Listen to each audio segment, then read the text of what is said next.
بسم الله الرحمن الرحيم. الرحمن علم القرآن، خلق الإنسان علمه البيان. الشمس والقمر بحسبان، والنجم والشجر يسجدان. والسماء رفعها ووضع الميزان، ألا تطغوا في الميزان.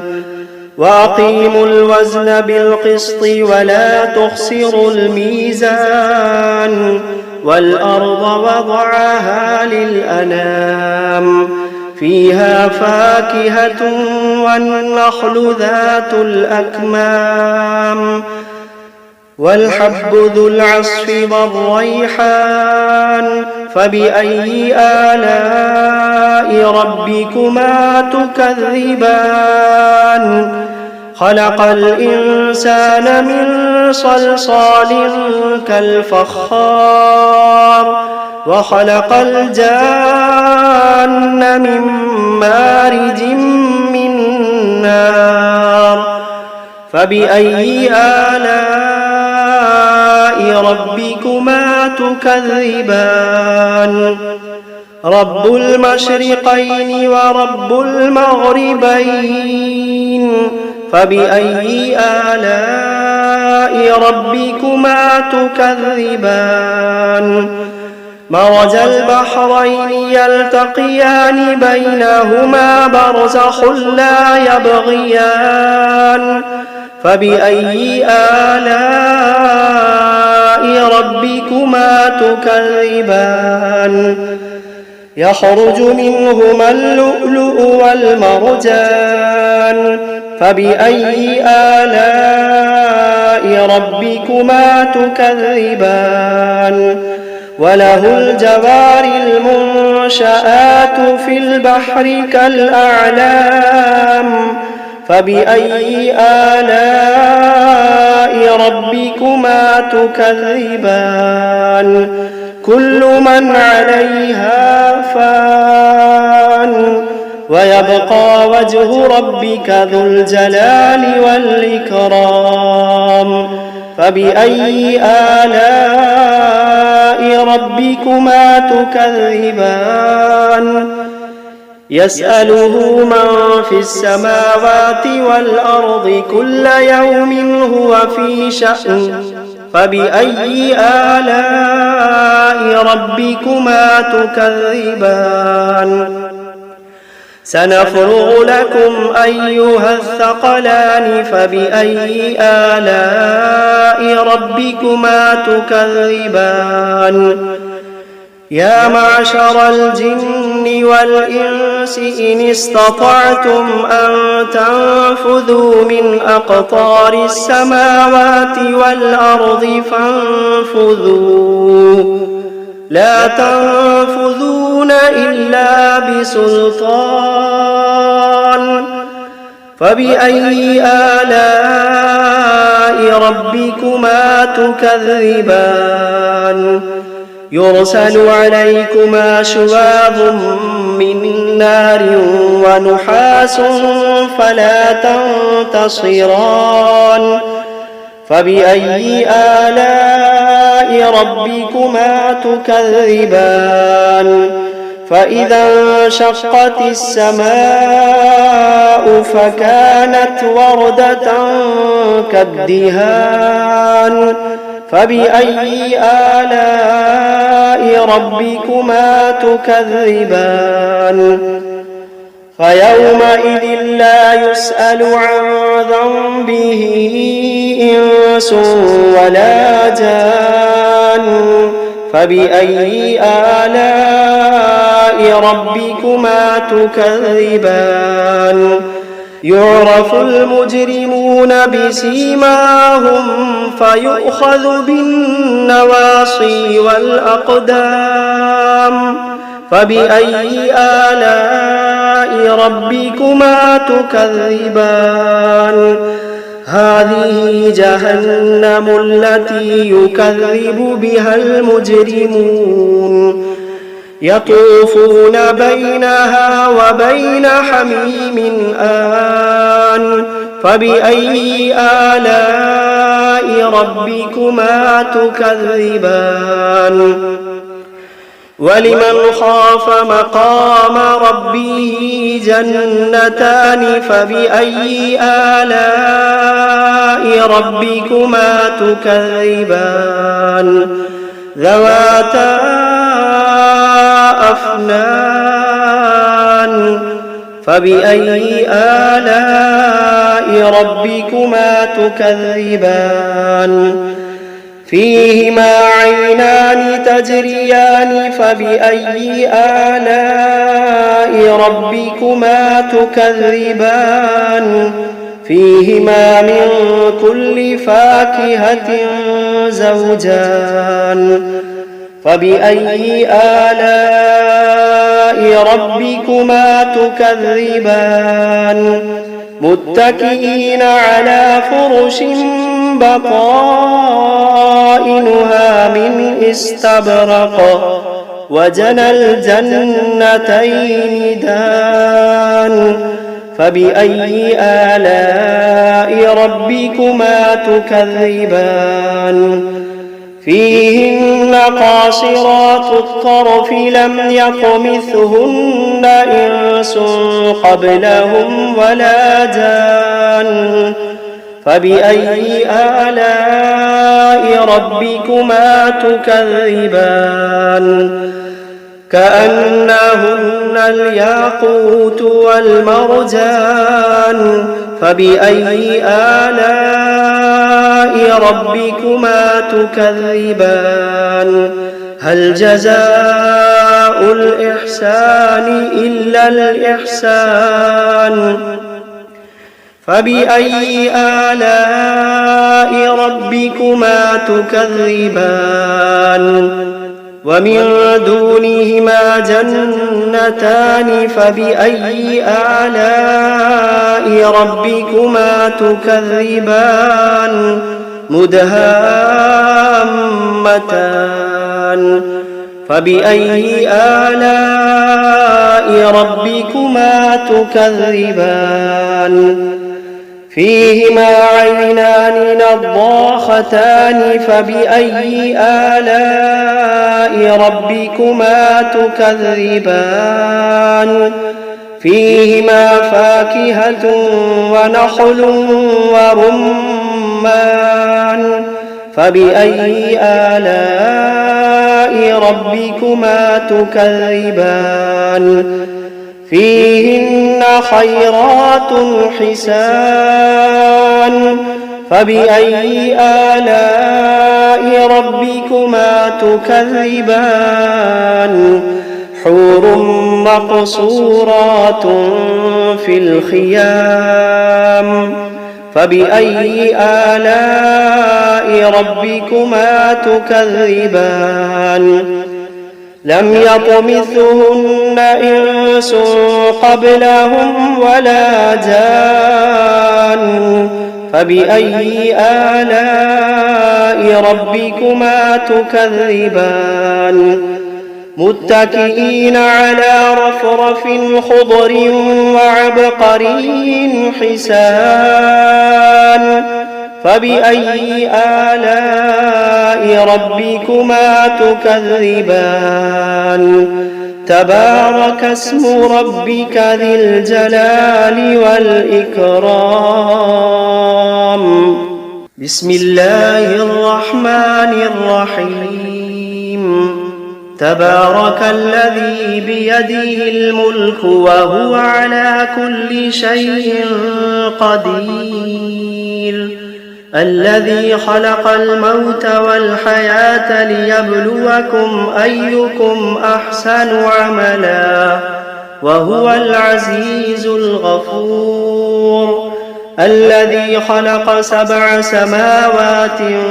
طباقا ما ترى في خلق الرحمن من تفاوت فارجع البصر هل ترى من فطور ثم ارجع البصر كرتين ينقلب إليك البصر خاسئا وهو حسير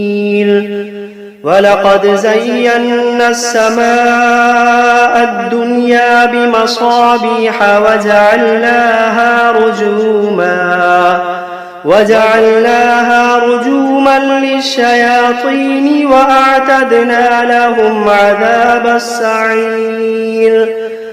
وللذين كفروا بربهم عذاب جهنم وبئس المصير إذا ألقوا فيها سمعوا لها شهيقا وهي تفور تكاد تميز من الغيظ كلما ألقي فيها فوج سألهم خزنتها ألم يأتكم نذير قالوا بلى قد جاءنا نذير فكذبنا وقلنا ما نزل الله من شيء إن أنتم إلا في ضلال كبير وقالوا لو كنا نسمع أو نعقل ما كنا في أصحاب السعير فاعترفوا بذنبهم فسحقا لأصحاب السعير إن الذين يخشون ربهم بالغيب لهم مغفرة وأجر كبير وأسروا قولكم أو اجهروا به إنه عليم بذات الصدور ألا يعلم من خلق وهو اللطيف الخبير ألا يعلم من خلق وهو اللطيف الخبير هو الذي جعل لكم الأرض ذلولا فامشوا في مناكبها وكلوا من رزقه وإليه النشور أأمنتم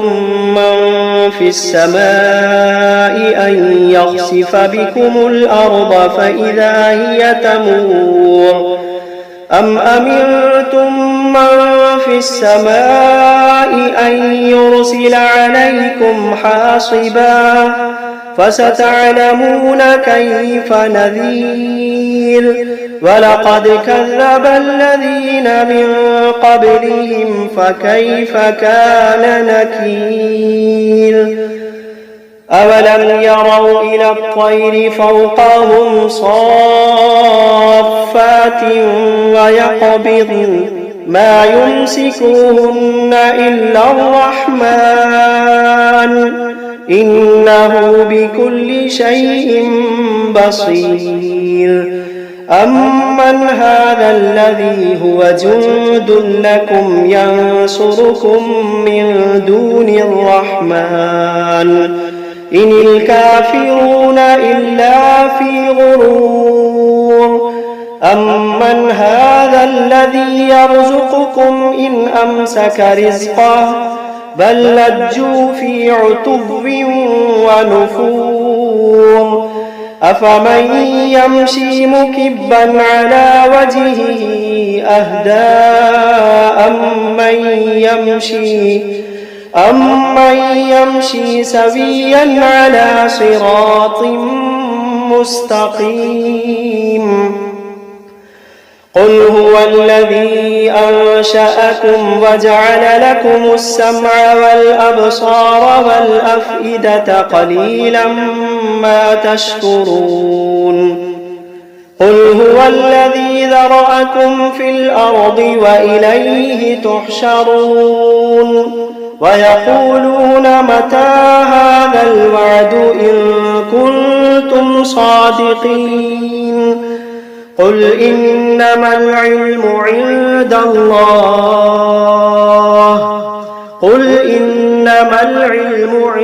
الله وإنما أنا نذير مبين فلما رأوه زلفة سيئت وجوه الذين كفروا وقيل هذا الذي كنتم به تدعون قل أرأيتم إن أهلكني الله ومن معي أو رحمنا فمن يجير الكافرين من عذاب أليم قل هو الرحمن آمنا به وعليه توكلنا فستعلمون من هو في ضلال مبين قل أرأيتم إن أصبح ماؤكم غورا فمن يأتيكم بماء معين بسم الله الرحمن الرحيم قل أوحي إلي أنه استمع نفر من الجن فقالوا إنا سمعنا قرآنا عجبا يهدي إلى الرشد فآمنا به ولن نشرك بربنا أحدا وأنه تعالى جد ربنا ما اتخذ صاحبة ولا ولدا وأنه كان يقول سفيهنا على الله شططا وأنا ظننا أن لن تقول الإنس والجن على الله كذبا وأنه كان رجال من الإنس يعوذون برجال من الجن فزادوهم رهقا وأنهم ظنوا كما ظننتم أن لن يبعث الله أحدا وأنا لمسنا السماء فوجدناها ملئت حرسا شديدا وشهبا وأنا كنا نقعد منها مقاعد للسمع فمن يستمع الآن يجد له شهابا رصدا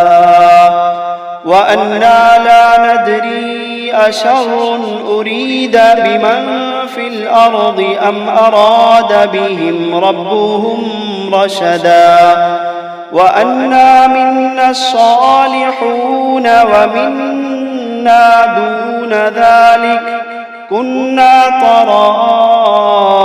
قددا وأنا ظننا أن لن نعجز الله في الأرض ولن نعجزه هربا وأنا لما سمعنا الهدى آمنا به فمن يؤمن بربه فلا يخاف بخسا ولا رهقا وأنا منا المسلمون ومنا القاسطون فمن أسلم فأولئك تحروا رشدا وأما القاسطون فكانوا لجهنم حطبا وأن لو استقاموا على الطريقة لأسقيناهم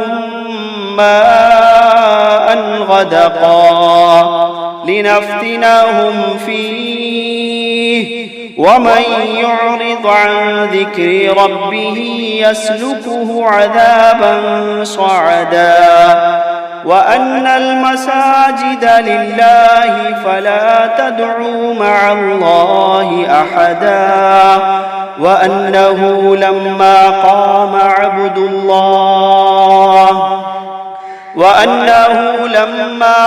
عبد الله يدعوه كادوا يكونون عليه لبدا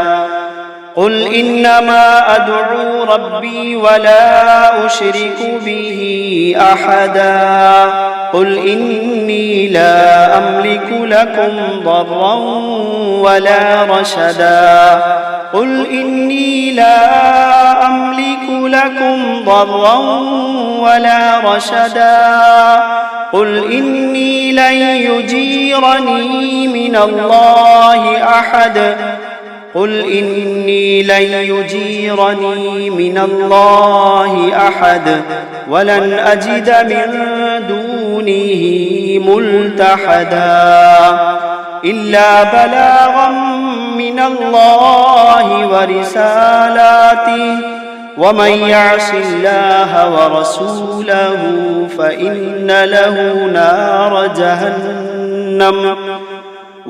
يعص الله ورسوله فإن له نار جهنم خالدين فيها أبدا حتى إذا رأوا ما يوعدون فسيعلمون من أضعف ناصرا وأقل عددا قل إن أدري أقريب ما توعدون أم يجعل له ربي أمدا عالم الغيب فلا يظهر على غيبه أحدا إلا من ارتضى من رسول فإنه يسلك من بين يديه ومن خلفه رصدا ليعلم أن قد أبلغوا رسالات ربهم وأحاط بما لديهم وأحصى كل شيء عددا.